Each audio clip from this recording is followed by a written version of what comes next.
Good morning, everyone. It is Friday, October 3rd. I'm Juliet Bennett Riley here with John Weigell, and this is the Hustle Daily Show.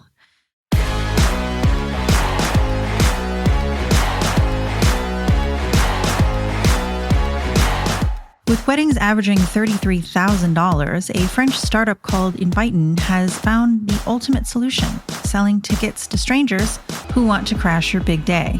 So what are the details and how much can you charge to monetize your wedding guest list?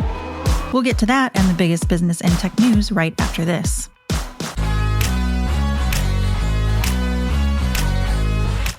A Harvard Business School study shows that AI chatbots use manipulation tactics to keep you gabbing.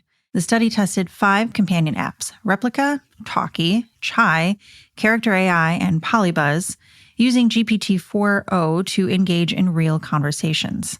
When the study's AI users tried to end their chats, researchers found that companion apps used emotional manipulation to ward off goodbyes 37.4% of the time. The most common tactic was the premature exit, with phrases like, "You're leaving already?" That one sounds a lot like visiting extended family over the holidays. People are apparently selling invite codes to Sora 2, OpenAI's latest AI video generation platform and TikTok-esque platform, on eBay. Jason Kobler of 404 Media was able to buy one for $12, which got him not only an account, but 4 new codes. This led him to suspect that some people are using their accounts to open new accounts and then generate more codes for them to turn around and sell. And now, a conundrum. If a Waymo commits a traffic violation, who gets the ticket? Police in San Bruno, California pulled over a Waymo taxi for making an illegal U-turn, but noted in a social media post that has since gone viral that their citation books don't have a box for robot. Parking tickets may be left with cars, but moving violation tickets can only be given to humans. The officers did contact Waymo, and a Waymo spokesperson said they were investigating the incident.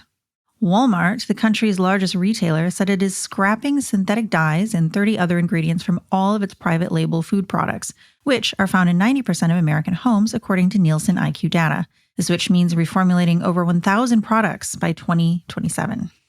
And finally, if you are a Swiftie, perhaps you are tired today, up all night listening to Taylor Swift's 12th album, The Life of a Showgirl, which dropped at midnight. The album is accompanied by a box office release, the official release party of a Showgirl, and is projected to make a $35 to $40 million debut.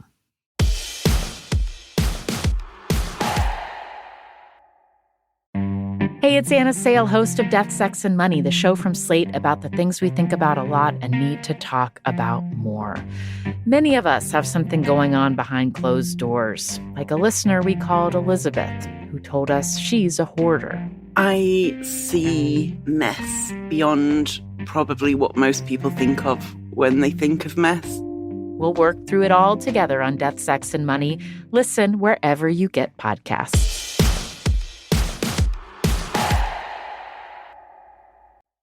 For more stuff like that, subscribe to the show, and we'll have more for you tomorrow.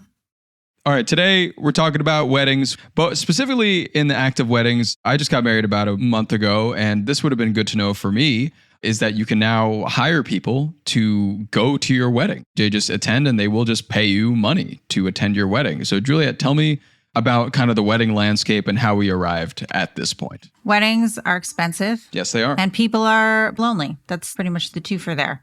So there is a new startup in France. It's called Invitin, and it connects people who are getting married with strangers who would pay for a ticket to their wedding. And I guess that sounds kind of weird at face value because you think of weddings as being like very much a time for family and friends. And I find that when I talk to my friends about wedding, the thing that they complain about is that they have too many people they want to invite or too many people who want plus ones, and they're trying to cut down on those costs.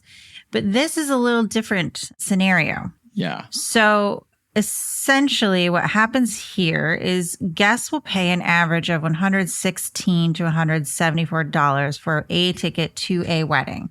Mm-hmm. They will participate in all the wedding stuff. They'll go to the ceremony and the reception, and they'll get the food and the drinks and the dancing, whatever you're doing. In exchange, on top of paying to attend, they do have to follow the wedding rules. So if there's a dress code, they got to do that. They got to show up on time. Right. They can't take photos and videos and publish them without permission. And of course, they are told they need to behave themselves. So they can't get super drunk and, act a fool. Mm-hmm. object, whatever it is that somebody would do at a wedding that would be ill-advised. Right. Couples do vet their guests prior to accepting their attendance, and they are not required to hang out with them on the day of their wedding. Like, basically, it's like you get the ticket, you come, you behave yourself, you experience the wedding. We don't have anything really to do with you if we don't want. So there's really no pressure for the couples.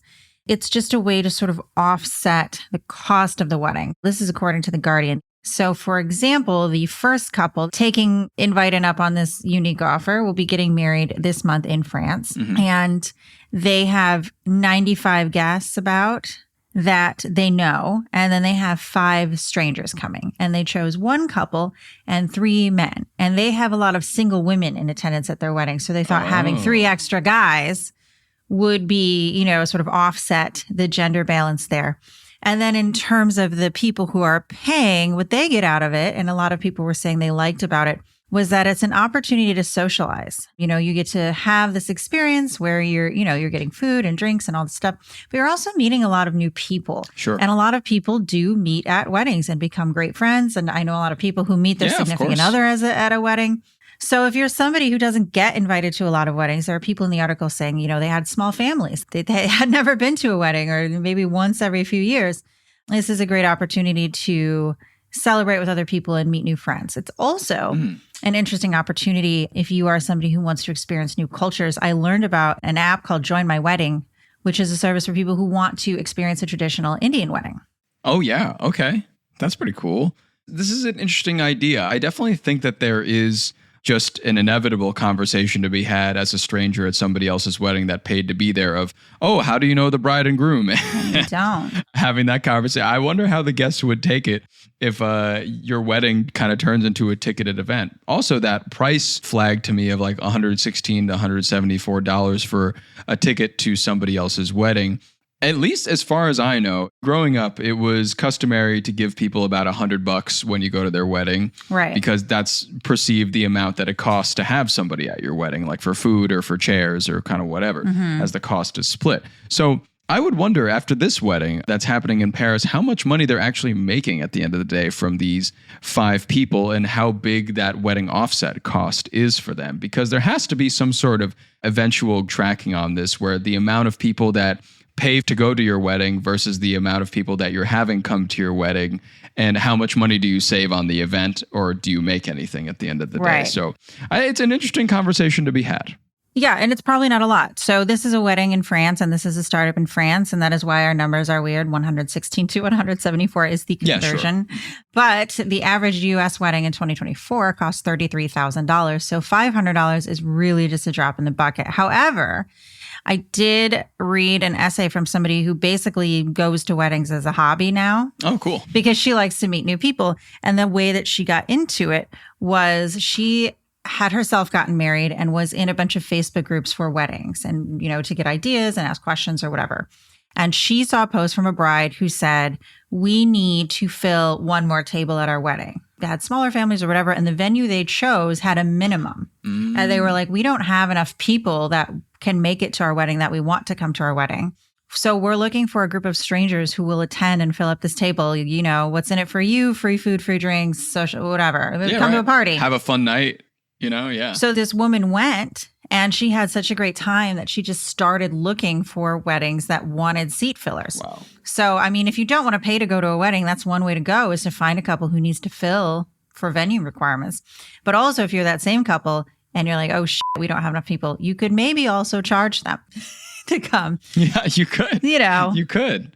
And, we've been seeing, I think, as you've noted in your piece, we've been seeing a lot of friendship apps kind of on the rise, and people needing to like rent a person to be friends with or have kind of like a Tinder for friends situation. So there is a kind of this feeling of adverse loneliness that we are experiencing across the culture nowadays. And this doesn't actually seem as weird, I feel like, as it would have been maybe 20 years ago. It's just not, I guess, that weird to have a stranger attend your biggest day, especially if you don't have to actually hang out with them that much. Right. I think it's kind of fun. And, it's certainly more exciting than going to a funeral, which you can also apparently be paid to do. I'm sure you could also find somebody to pay to come to a funeral as well. I did look into that practice, and there was a startup called Rent a Mourner. Oh, my God. But it went out of business in 2019. Sad. But I think a wedding is probably a lot more fun. Yeah. I agree. than a funeral. Maybe I wouldn't pay to attend a wedding, but I would have the other way around where I would get paid or go for free, perhaps, because they're fun. Right. It would be a fun time. Meet some people, maybe. It'd be good. I would go to a wedding for free. Yes. I would have a great time. In fact, what was actually pretty fun for me was I used to be in a wedding band. Oh, no way. Yeah, so we would play weddings. That's how I know almost every song from a certain genre in a certain span of decades. Yeah. And I also used to bartend weddings, and they were fun, and I did meet people. Yeah. I wouldn't say I have like any lasting, enduring friends from that time, but like each night was pretty fun because, you're talking to people about how they know the couple and where they're from. And yeah, I would say I had a pretty good time doing those weddings. Yeah. It's very unique, right? Every wedding and every experience, like a new crop of people. So right. Yeah, it's pretty cool. I think the idea has legs. I don't know if it'll transfer over to the US anytime soon. It seems like France is just getting started with it. So we'll see in time. Mm-hmm.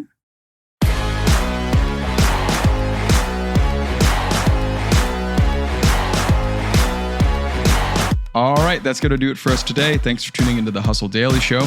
We're a proud part of Hubspot Media. Our editor today is Robert Hartwig, and our executive producer is Darren Clarke. We've got a lot more tech and business coverage in our newsletter. If you're not subscribed, get married to us at thehustle.co/email and follow us on Instagram at The Hustle Daily. We'll see you later.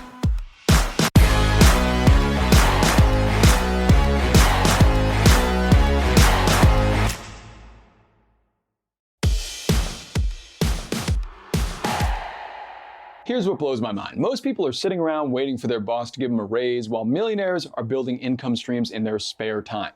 Entrepreneur and creator Marina Magilko cracked the code on this. She built more than 10 income streams that now pull in over $100,000 a month. She shared the secret sauce with our team, so now we're sharing it with you, exactly how she did it. This guide gives you practical step-by-step strategies you can actually implement. So just pick just one income stream from her guide and watch what happens. Stop what you're doing right now and grab it in the show notes 6 months from now, and you'll be glad you did.